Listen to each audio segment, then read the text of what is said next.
In this video, we're off to do something we don't normally get to do. That's right, guys. We're going to go on an arcade warehouse raid. Let's go.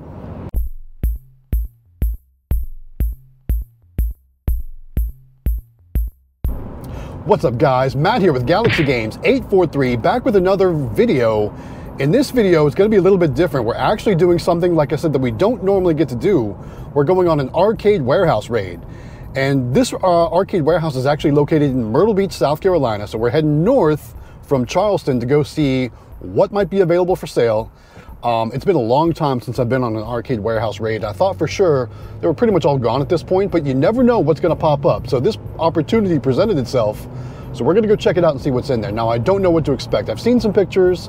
I know there's some claw machines there. I know there's some arcade games. I don't know if there's any pinball. We're going to go see if there's any pinball machines too. But long story short, we've got a pocket full of money. We're heading up there. We're going to meet a buddy of ours with a trailer. We're going to go check out this warehouse and see what we can find inside. Again, I don't know if the prices are going to be insane or if the machines are going to be too old. I don't know. It's just an adventure. So we're going to get on the road, again, heading to Myrtle Beach. Let's go check out this arcade warehouse and see what we might be able to find for sale, because you never know what kind of deals we might find. Now, I will say, it is Memorial Day weekend, and it's kind of a strange Memorial Day weekend here in South Carolina. So typically Memorial Day weekend in the States here, it's like the unofficial start to summer. It's usually when everyone's in their pools and having barbecues and cookouts and of course stuff like that, because the weather's usually pretty hot. But as you can see today, it's really cloudy, it's overcast, it's kind of cold. In fact, it is 55 degrees outside. So therefore, it's not your typical Memorial Day weekend. But I've got my hoodie with me. We're going to go check out this warehouse and, like I said, see what we can see. We'll try to get some footage inside. I don't know if the owner will let us take video or take pictures, but we're going to see what we can do. So let's get on the road to Myrtle Beach and go find ourselves some arcade warehouse goodies. Let's go.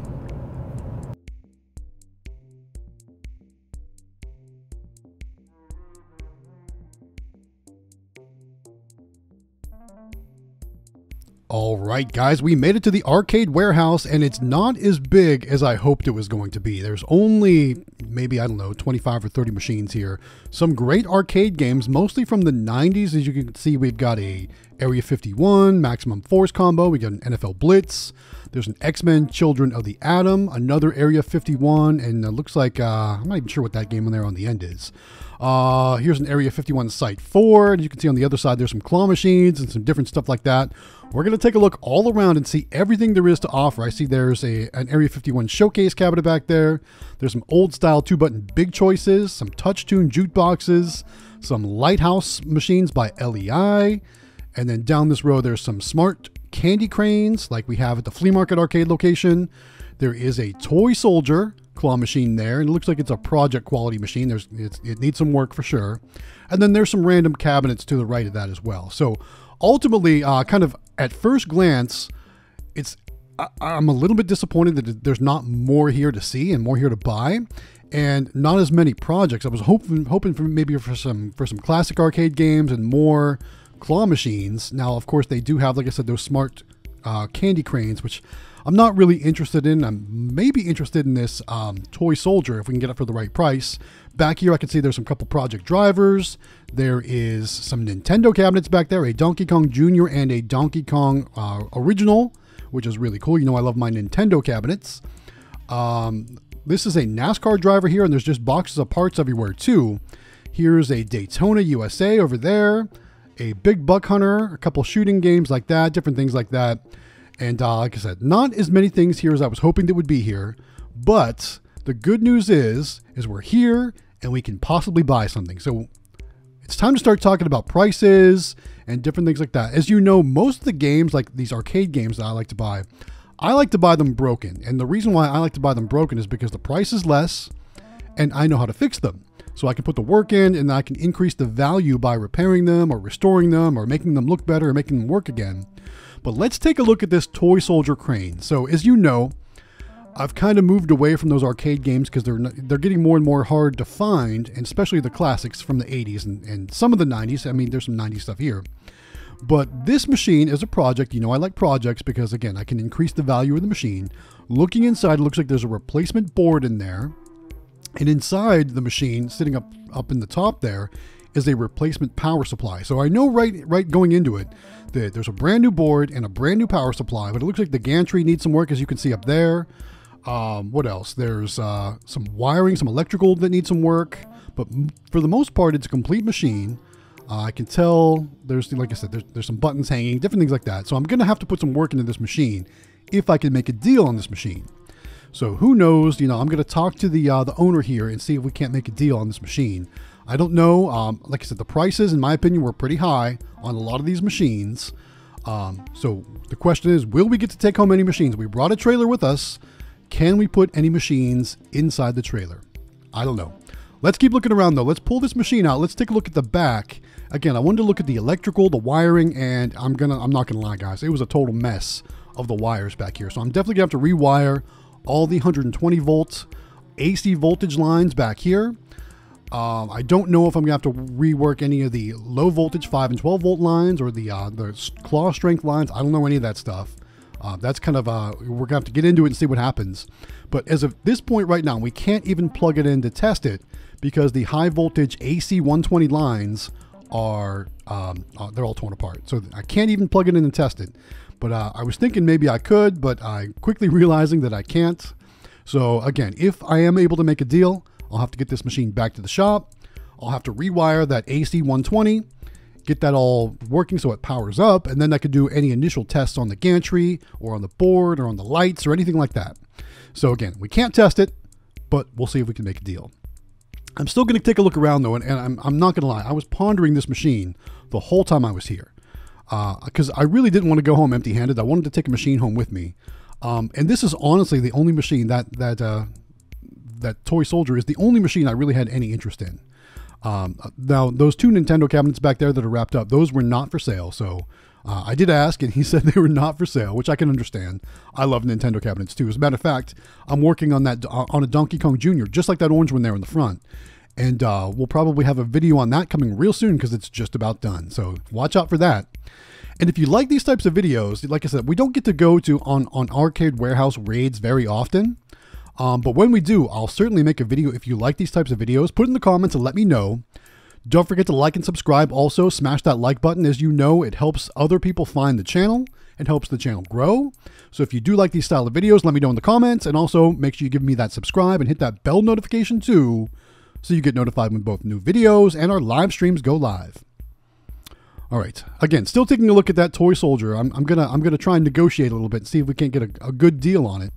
Ultimately, though, we'll have to see what happens. So let's take a look around at some of the other machines here. So here are some LEI Lighthouse machines, which are basically the same cabinet as a stacker.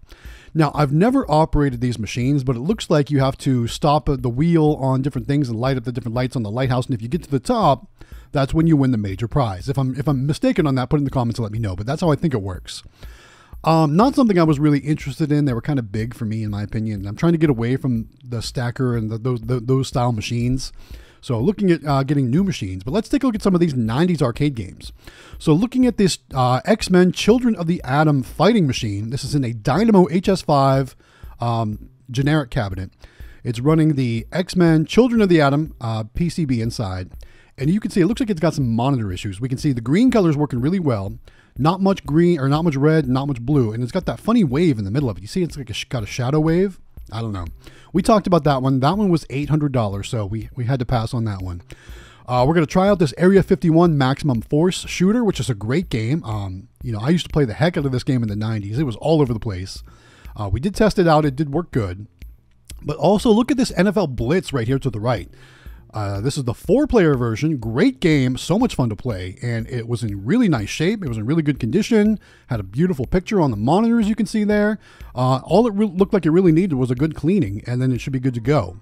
So my buddy Davey here with me, who's testing this game out right now, actually was very interested in that Blitz, and luckily he was able to make a deal. So we did get that Blitz into the trailer. The question is, though, was I able to make a deal on that Toy Soldier claw machine that's a project? You're going to have to watch all the way to the end of the video to find out, guys. All right, taking one last look around, and Davey's going to keep checking out that Area 51, because I know he's looking for an Area 51 cabinet. But notice this one is in a Maximum Force cabinet. A lot of times you can get those boards where they play both games, Area 51 and Maximum Force. But with that said, let's see what deals we made. Let's load up the trailer and let's make our way back to the shop. All right, guys, so here we are back at the shop. As you can see, we picked up this toy soldier crane or claw machine, whatever you want to call it. Now, I've never actually owned a toy soldier before, and they're set up a little bit different than what I'm used to with the standard coast-to-coast machine. So like, for example, here is the coast-to-coast machine right over here.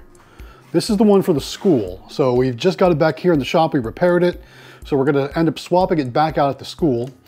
Here's the Donkey Kong Jr. arcade I've been working on. It's almost ready to go, just waiting on a couple more little things to finish it and make it 100% complete.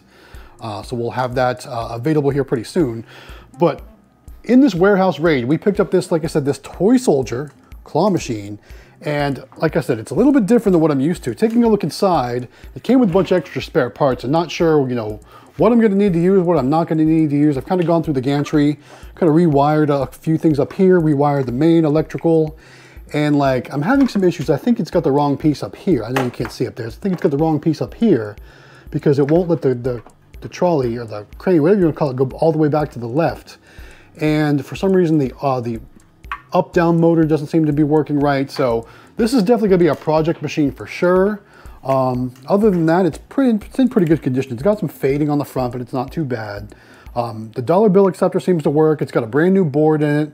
It's got a backup power supply, should the power supply in this one ever go bad, but it's still using the original power supply. And then let me plug it in and I'll show you what's happening. So we're getting some error codes right now. So we may have a future video where we do some repairs on this toy soldier claw machine. So if you guys like repair videos for claw machines, again, let me know in the comments if that's something you'd like to see. And we can definitely put something like that together. Now, I don't have a power cord back here. Let me grab a power cord real quick so that way we can power this machine up and you can see exactly what I'm talking about. All right, so it was, you know, the up-down motor was working when I initially plugged it in, but then I pulled the string all out and now nothing seems to be happening. And I don't know if it's causing a trigger of events and that's why I'm having issues, but we're gonna figure it out here. Okay, powering the machine up. Here the dollar bill acceptor starts. The lights on the sides are flashing. And we're gonna throw an error code in just a second here. I don't know if you can see that. Can you see that on camera? Looks like you can. Okay. Maybe we're gonna throw it. There we go. Error 5 right now. So I've got the manual right here. And there we go. Actually, there's multiple manuals here. But here's the main manual. And let's see if we can find our error codes. So error code, page 8. So let's go to page 8. And I'm probably gonna unplug it because that is annoying as heck. All right, so there's the error codes. Let me unplug this machine real quick. Actually, I'm just gonna hit the switch. Okay, powering the machine off. So looking here in the manual, error code number 5 is what we have. See that? Error code 5. It says stop forward switch or stop back switch error. So that means here up here in the gantry, can we get a good angle of that? I don't know if we can see that or not. Basically up here in the gantry, this is forward and this is backwards. So here's the one switch, which I've tested this switch and this switch is good. And then the other switch is back here. I haven't tested that one yet, but I'm pretty sure that one's okay. I think the problem might have to do with the wiring to the motors because the motors want to work sometimes they don't want to work. So basically when we get those error codes, all that basically means is that these switches have not been tripped or they've not been closed or opened depending on how they're set up. So that's the error we're getting. So that doesn't necessarily mean we have a bad switch. It just means we have something bad that's not working right. And I'm guessing it's motors or wiring or something like that. So I still have a lot of work to go through this machine. That's going to be for a separate video if you guys like to see repair videos for claw machines. You know we've done a few of them here on the channel, but put in the comments and let me know if that's something you're interested in seeing. But that's pretty much going to wrap it up for this video. I just want to kind of show you what we got at that warehouse raid. It didn't end up being as big of a warehouse as I thought it was going to be. I thought it was going to be much larger in size. And honestly, some of the prices, in my opinion, were pretty high. So therefore, we didn't get to make a lot of good deals. So anyway, Toy Soldier Claw Machine, we got it for $450. It's obviously a project. We're gonna have to put some work into it, probably put a little bit of money into it as well. But then once we get all that done, it might be location ready. We might put it at the flea market arcade for the time being because we still got that dog patrol. And after my travels, I think I'm going to do some ordering of some new machines like that Pokemon machine when it comes out from CandyMachines.com, a Galaxy machine from AZ Amusements, And then who knows what else is on the horizon. Some other machines too. So I think it's going to be a pretty good summer. So hopefully you guys enjoyed this video. Again, don't forget to like and subscribe. It really does help out the channel. Thank you guys so much for taking the time to watch the videos. I really do appreciate it. And hopefully you guys enjoyed this video. It was a little bit different than my normal vending collection videos, but we're going to do those as well. So I think that's going to be about it for this video, guys. Thanks so much for watching. Again, don't forget to like and subscribe. We're going to wrap this video up right here. Once again, guys, this is Matt with Galaxy Games 843. We'll see you next time.